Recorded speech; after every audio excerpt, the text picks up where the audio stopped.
The dust has settled on spring football in the SEC, and these are my post-spring SEC football power rankings. Hello, everyone. I'm Chris Phillips of SEC Unfiltered. Appreciate each and every single one of you tuning in. Be sure to hit that like and subscribe button on YouTube. Hit that bell icon as well so you get notifications of when we go live and when we drop new video content, which is each and every single day. Also, guys, check out the podcast, which drops daily: iTunes, Spotify, Google Podcasts. You can also find us across all social media platforms as well as our website, SECUnfiltered.com. The following is brought to you by our friends over at RHOBACK. Guys, head over to RHOBACK.com and use the promo code SECU at checkout to get 20% off your entire first purchase. Guys, whatever you need, RHOBACK has got it. From polos to quarter zips to hoodies. They've got pants. They've got shorts. They even have women's apparel, so you can outfit yourself and everyone in the family. And guys, the weather's warming up, right? It's golf season. The baseball season's in full swing. Football season is really just around the corner. You want to make sure you're rocking with our friends over at RHOBACK. Also, guys, be sure to stay up to date. They always have special drops, special releases. Right now, the Azalea collection is their most popular. You want to make sure you score on that while you can. Folks like Ed Orgeron, Jalen Milroe, they're rocking with RHOBACK, and so are we. So again, check out our friends at RHOBACK. That's RHOBACK.com. Promo code SECU to get 20% off your first purchase. Again, RHOBACK.com. Promo code SECU at checkout for 20% off. We've entered the quote-unquote off-season. Spring football is officially in the books. These are my post-spring SEC football power rankings 1 through 16. I'm going to pull up the graphic here, guys, as I do have the graphic for these power rankings. We're going to start with number 16. And no surprise, the Vanderbilt Commodores. There was nothing really we learned about Vandy this spring. And by the way, for any of these teams, right, you take what you can from the spring games. Obviously, a lot of it you take with a grain of salt. I don't know if there were many that were necessarily saw their stock rise or fall during spring. More on that throughout the show. But Vanderbilt, a team that did not even have a spring game, right? Clark Lee deciding, I guess, because of the construction or what have you, they had a spring scrimmage, but not an actual spring game. Nothing new to report out of Nashville. Vanderbilt at 16, I think, is very much expected. And I will be surprised. It's not impossible, but I will be surprised if Vandy comes out of this 16 spot really at any point in the calendar year 2024. At number 15, I've got the Mississippi State Bulldogs. Now, I will say this, guys. I was impressed with what I saw from Mississippi State in their spring game. I think Blake Shapen has an opportunity to be much better than folks are expecting.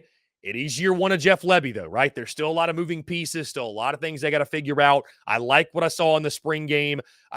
Looking at that score, I know the scoring was a little bit different, right? But that felt like how Mississippi State's supposed to be. I think it was like 73-64 or something like that in the spring game. But right now, Mississippi State at 15, lots of change, lots of new pieces, but some encouraging signs in spring that maybe they're going to get back to explosive offense, it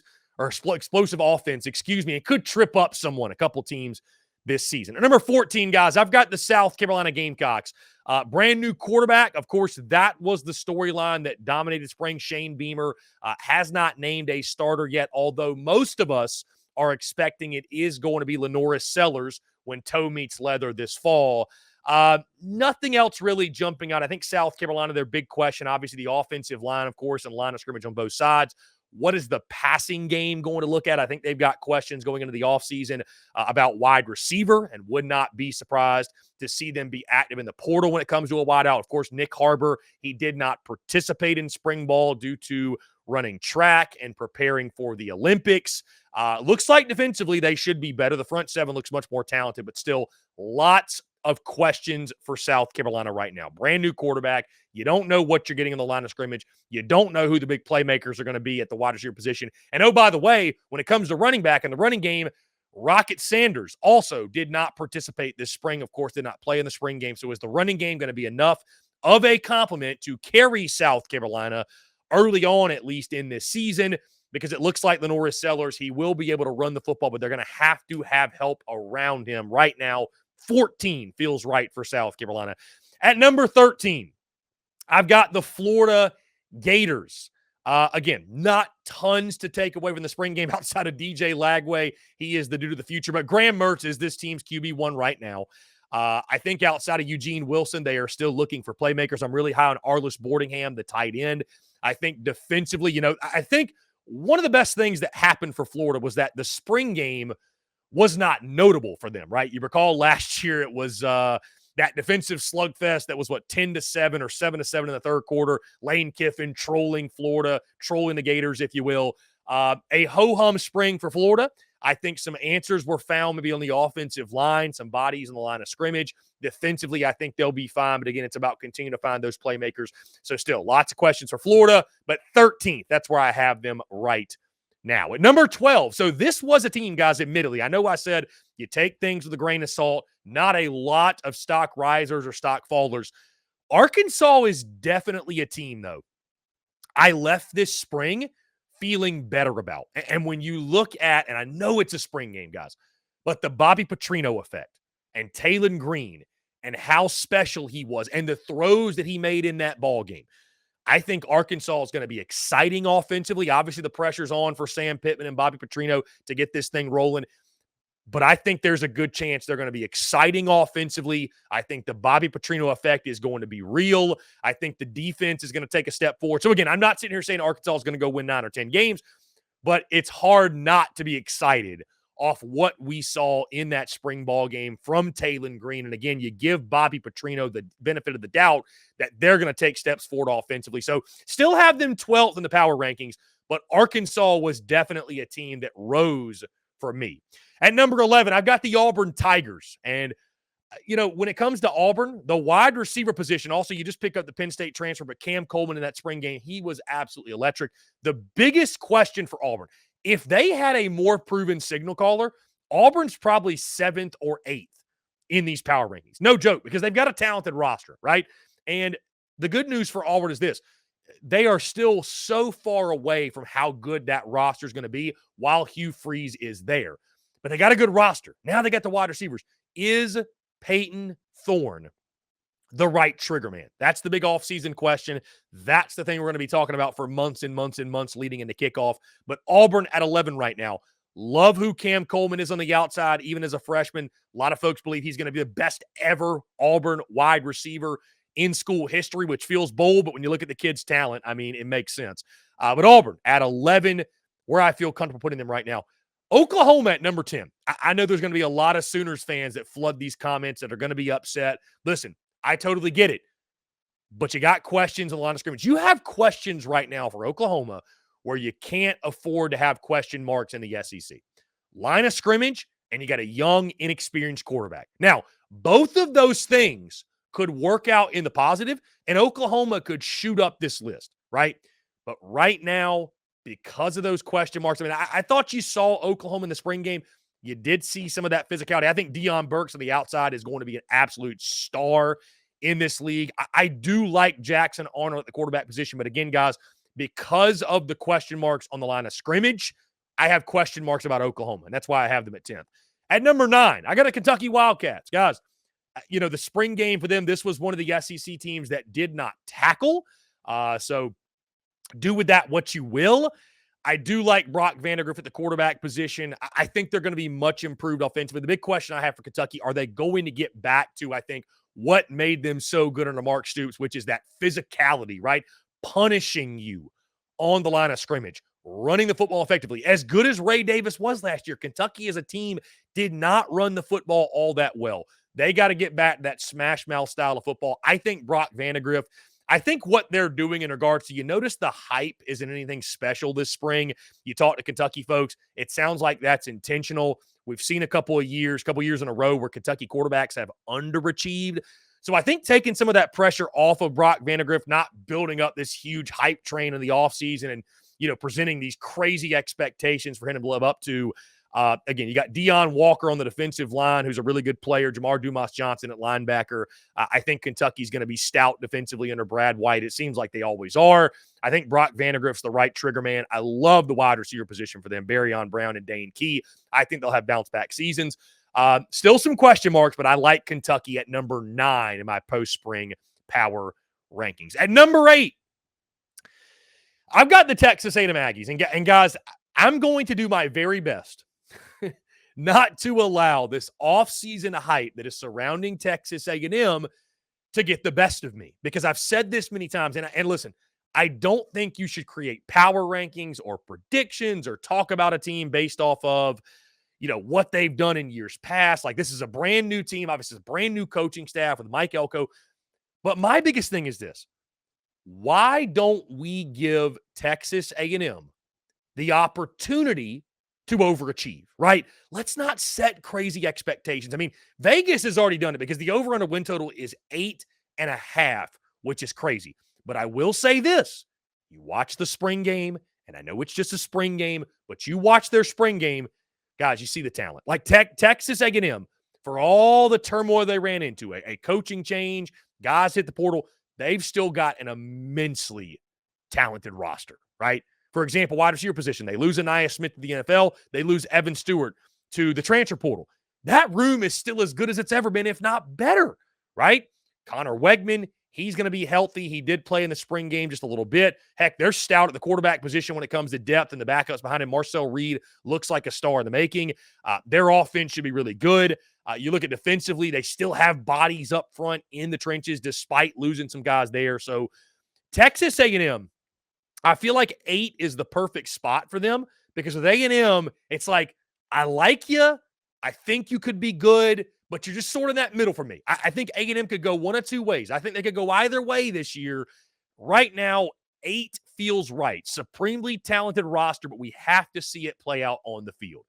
At number 7, I got the LSU Tigers. Loved what we saw from Garrett Nussmeier in the spring game. Again, just a spring game, but he was fantastic. 7 for 7 over 140 yards. I think the running back position is going to be much, much better with Caleb Jackson manning that. You're obviously not going to be depending on your quarterback to be your running game. The wide receiver position, I think, is one I'm curious to see kind of what the evolution of that is. They got dudes, no doubt, but who steps up as that wide receiver one? Who steps up as the go-to guys on the outside? I think defensively, Blake Baker, you could see the changes in the culture during the spring, but I do think there's still question marks there. Do they have the bodies up front? You talk to LSU folks, they echo this all the time. Do they have the bodies in the interior of that defensive line to compete and win and make a difference the way they need to in this league? You have to stop the run, guys. You have to be able to be physical, win in the trenches, stop the run. I think they're going to be more fundamentally sound defensively. I think they're going to play with great effort, great intensity. The question is, do they have the bodies in the trenches? Which feels like a weird question to ask, because I feel like LSU always has those dudes, but realistically, they are lacking in the interior of the defense. I think Harold Perkins, though, going to benefit from everything with Blake Baker. LSU right now, very talented. They're one of those fringe college football playoff teams, number 7, where I have in my post-spring power rankings. Number 6, I've got the Tennessee Volunteers. Nico looked really good in the spring game, although I think they really held him back, obviously, to what he's going to be in the Josh Heupel offense. I think offensively, they're going to be a Josh Heupel team, guys. They're going to score. They're going to score a lot.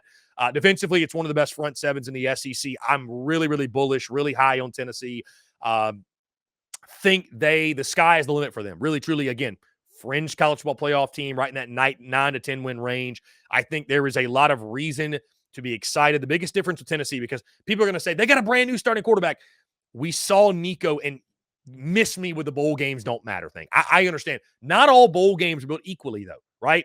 That Iowa defense they took on in that bowl game that Nico diced up, that was one of the best defenses in college football, and he showed you what he's going to bring. I think we almost at this point, guys, know what to expect from Nico. He's going to be a dynamic runner, but he can also throw the football. Lots of reasons to be excited on Rocky Top. I got Tennessee number 6 in my rankings right now. Number 5, I've got the Alabama Crimson Tide. I think there's a lot to prove for Bama, right? I think there's a lot to prove. You look at the spring game, Jalen Milroe was, and it's just a spring game, but he was less than impressive, right? We know he's a supreme athlete. I'm curious, does he take the next step as a quarterback this year? I think it's the first spring with Kalen DeBoer, right? First year, Kalen DeBoer. There's probably going to be some growing pains here and there. They're still immensely talented, guys. They got one of the most talented rosters in all of college football. There's no questions about that. But you just saw the NFL draft, right? The number of Bama guys that were selected, who steps up in those spots, right? We saw the physicality in the run game. Again, there's a couple of teams in the SEC we're about to talk about in a second, by the way, that did not hit, that did not bring physicality. It sounded like a car crash at the Alabama spring game, which you love to see. All in all, again, really talented roster. Still some questions for Bama. Anytime you got a brand new coaching staff as well, you wonder what's that going to be like. You no longer have that Nick Saban benefit of the doubt. Alabama at 5 right now. At number 4, guys, and again, speaking of teams that did not hit in their spring game, this doesn't necessarily change the way I feel about them at all, but it is worth noting they did not hit. The Missouri Tigers at number 4. This is a team, guys, that, again, by all accounts, everything we've heard, the defensive standouts, the defensive transfers, if you will, are becoming standouts. They're becoming impact players very quickly. And that's where the questions lie for Mizzou, right? On the defensive side, losing Blake Baker, losing some of the guys they lost. Because offensively, this should be one of the best offenses in the SEC, guys. Brady Cook is a fantastic trigger man. I think they replaced Cody Schrader in a fantastic way with a couple transfer portal guys that I think are going to fit in really nicely. And then you look at the wide receiver position, guys. I mean, Luther Burden, Theo Weiss Jr., that's arguably the best 1-2 at the wide receiver spot. So I think there's a lot of reason to be excited for Mizzou. I know we're not supposed to let schedules factor in these power rankings, how we feel. But, guys, also, Missouri's probably going to be favored in 11 out of 12 games. Like, there's a lot of reason to be excited for the folks in Como. Number 4 is where they fall in my rankings. And number 3, I have the Ole Miss Rebels. Not only did Ole Miss not hit in their spring game, they had a 7-on-7 hot dog eating contest, tug of war, slam dunk contest, what have you. Hey, listen, you can question Lane Kiffin all you want, but this dude is a mad scientist. He is the portal king, and they are all in when it comes to winning and winning big this year. Anything less than double digits, guys, I think is a massive disappointment in Oxford. And you look at the talent on that roster, you can see why. Ole Miss, again, nothing has changed the way we think about them. They are loaded across the board. Absolutely fantastic. They should be one of the best teams in college football, in my opinion, one of the best teams in the SEC. I don't want to say they're a lock for the college football playoff, but it's truly college football playoff or bust when you have guys like Jackson Dart leading the way, all the fantastic transfers they added, Trey Harris on the outside, the fantastic tight end whose name escapes me that was so good in the bowl game. Caden Prescorn, excuse me. Put some respect on Caden Prescorn's name. Either way, Ole Miss, they will stay, I think, in this top 3 or 4 of the SEC all year long. Number 3, where they are right now in my post-spring power rankings. And number 2, I've got the Texas Longhorns. And no, it's not because of how great Arch Manning looked, although, that is beneficial. I think that Texas, they're loaded. They're talented. You saw it in the spring game, right? I mean, I think Quinn Ewers, again, not a lot has changed the way we think about them. Love Texas's team. I know folks want to talk about the adjustment to the SEC, and it's going to be a wake-up call. I think there's going to be a wake-up call for some of these middle-of-the-pack teams that have been talking crap, if you know what I mean. So I think Texas in this number 2 spot, they're going to be one of the challengers in the league, certainly to win the conference.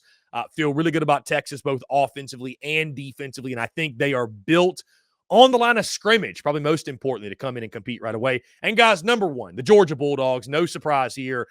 Right now, at least in my opinion, they deserve to be in this 1 spot. I think they're the team to beat right now. I think everybody's looking up at Georgia, chasing Georgia. And you know what's really scary? A Georgia with a chip on their shoulder. And that's exactly what the Dogs have. Guys, you look at the spring game. Obviously, Carson Beck was fantastic. Even after losing Ladd McConkey and Brock Bowers, they might be better at the wide receiver position and better offensively than they were last year, which is terrifying. Defensively, they're going to be Georgia. Bottom line, they're going to be Georgia. They've got the building blocks. They've got the foundation. They're going to be one of the best in college football. And again, deservedly so at the number 1 spot in my post-spring SEC football power rankings. So, guys, that is my post-spring SEC football power rankings. What are your thoughts? Where do you agree? Where do you disagree? How would you power rank 1 through 16 as we enter the quote-unquote off-season and continue the countdown until toe meets leather?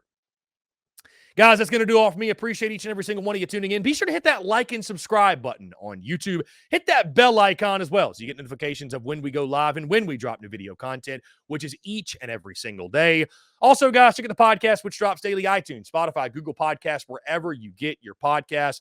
You can also find us across all social media platforms as well as our website, SECUnfiltered.com.